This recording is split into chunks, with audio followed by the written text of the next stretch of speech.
back to Talking Comics with Heroes and Villains. I'm Eric, and this is Arnie. And today we're reviewing Captain America and Bucky number 620. Arnie, what's the book all about? The book is basically revolves around Bucky's history and all the stories that we haven't heard about Bucky. So where did he come from? What was he like when he was younger? How did he get into the military? You know.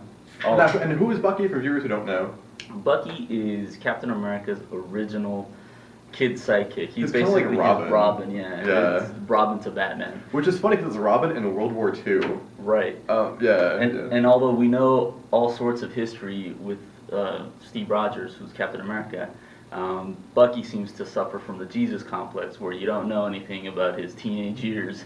You just find out what he's like when he comes into Captain America's life. Yeah, and if you know Marvel Comics, you know there aren't many teen sidekicks, and this is the reason why, because Captain America had Bucky in World War II, and the kid exploded on a Nazi rocket. Actually, there was a couple of other kid sidekicks, and it didn't end well for them either. They all died in the war. So every kid that wanted to grow up and be a superhero sidekick was watching that, and went, oh, not anymore, no, I'll be a dentist now. Like, no, thank you, sir. Yeah, and Marvel managed to make a very good history of either killing them off or blowing them up. It was basically a child endangerment series. Yeah, he used to say that it was child endangerment, and real heroes wouldn't do that. They were self-sacrificing, not like child sacrificing. Yeah, and the ironic thing is that Bucky's original costume resembled Robin's. He had a domino mask and all that, but a Tommy gun too. So he'd like mow down Nazis, but he was still like a homebred American boy. Yeah. It was sort of amazing, but it was a weird dichotomy at the same time. And this is all at the age of 16. So imagine being 16 right at the front lines of World War II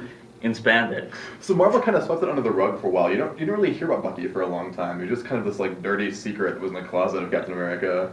And he kind of got the short end of the stick anyway. He had no super soldier serum. They didn't give him a shield. He had no armor.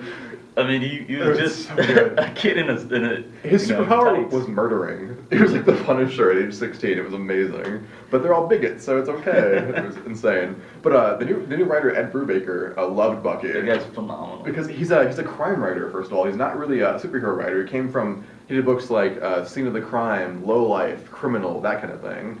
So it brings this whole sensibility to Marvel. It's really unique and fresh, and he sees things the way kind of you and I would, or even like a non-comic book reader would see them. He sees Bucky and it blows his mind. Like, how did Marvel do that? So his whole run is dedicated just to that part of the myth. And he seems to, his writing is why I started getting into Captain America. He writes in a very realistic fashion, and when he brought back Bucky, he just made such a stellar job. He did such a stellar job with that story, and he makes it relevant. There aren't giant swastika robots fighting Chicago. They're like Red Skull is behind the Tea Party in Captain America. Take heed. Yeah, Baron Zemo organized the stock market crisis. Yeah. Like, it's real American issues with Captain America. There's still some like wham pow Star Spangled Justice, but it feels like it's happening right now. It's a current book. The most amazing thing about Brubaker though is that he took a character like Bucky, which was I considered very lame, just embarrassing. Yeah, and he made him such a badass.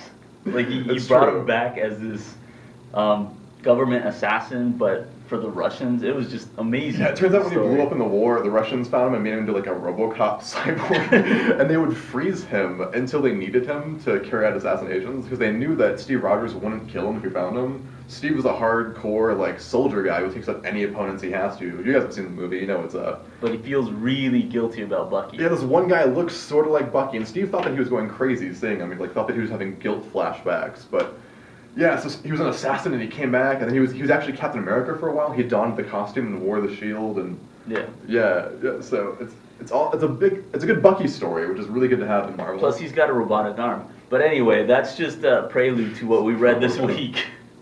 Which is like Captain America and Bucky 620. Yeah, and it's a very cool story. Brubaker's writing it.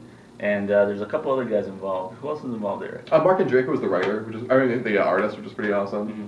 Yeah, great book. And they just go into detail about why it was him that they picked to be Captain America's sidekick, and his family history, and kind of what he was like before he was Bucky in the army, when he was just Bucky the kid. Like his dad blew up during a training mission. Yeah, but his mom died before that. Yeah. So his mom died about a year before that, and then his dad and they were living on base, and he just kind of became like the base mascot. Like government took control of him, and he was almost of age, so they just kind of like let him live there under supervision, and he became just a 16-year-old like Marine.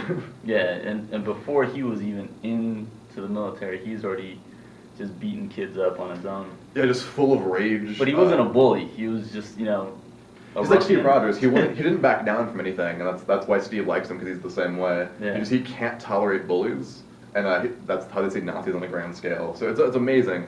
For a character with a really convoluted history, it's a very simple, very iconic story. It's a great way to get on to Captain America. If you just saw the flick and you want a book to try out, like, this is the book to do it. It's a lot of Steve Rogers, a lot of Bucky, a lot of just like personal, awesome stories, and Nazi fighting. Which, who doesn't like Nazi fighting? Terrorists, that's who. And on that note, I think we're done, right? Yeah. Let's let the fireworks go. Release the bald eagles. Oh, by the way, if you guys have any comments or questions for Eric and I, you can leave them in the comment section of the YouTube channel right here. Or you can Facebook us at Facebook.com/Heroes and Villains Tucson. Not /Heroes and Villains, that's like a country western band. Heroes and Villains Tucson. Alright, thanks Tucson. Thanks for talking comics. Thank you.